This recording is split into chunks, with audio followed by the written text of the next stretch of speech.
এক গ্রামে আব্দুল্লাহ নামের এক ব্যক্তি তার স্ত্রী আয়েশার সঙ্গে বসবাস করতেন। তাদের সংসার খুবই সাধারণ ছিল, কিন্তু ভালোবাসা আর বিশ্বাসে ভরপুর। তারা একে অপরের পরম বন্ধু ছিল, সুখ দুঃখে একে অপরকে সাহায্য করত। আব্দুল্লাহ কৃষিকাজ করতেন আর আয়েশা গৃহস্থালির কাজ সামলাতেন। একদিন আব্দুল্লাহ কাজ করতে গিয়ে গুরুতর অসুস্থ হয়ে পড়লেন। তার কাজ বন্ধ হয়ে গেল, সংসার চালানো কঠিন হয়ে পড়ল। কিন্তু আয়েশা কখনো অভিযোগ করলেন না, বরং তিনি নিজে কিছু কাজ খুঁজে বের করলেন।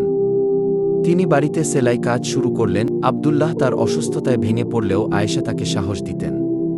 তিনি বলতেন, তুমি সুস্থ হয়ে উঠবে ইনশাআল্লাহ, আমি আছি তোমার পাশে। কি এই কথাগুলো আব্দুল্লাহকে নতুন করে বাঁচার শক্তি দিত। কয়েক মাস পর আব্দুল্লাহ সুস্থ হয়ে ওঠেন এবং আবার কাজ শুরু করেন। তখন, তুমি আমার সবচেয়ে বড় বন্ধু, তুমি আমাকে কখনো একা হতে দাওনি কি? আয়েশা হেসে বললেন, আমরা একে অপরের জন্য একে অপরের বন্ধু। এটাই তো আমাদের সম্পর্কের মূল কথা কি? তাদের এই সম্পর্ক ছিল সবার জন্য উদাহরণ।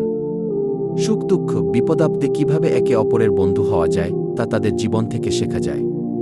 স্বামী স্ত্রীর সম্পর্ক শুধু কর্তব্যের নয়, বরং একে অপরের প্রতি সহানুভূতি, ভালোবাসা ও বন্ধুত্বের।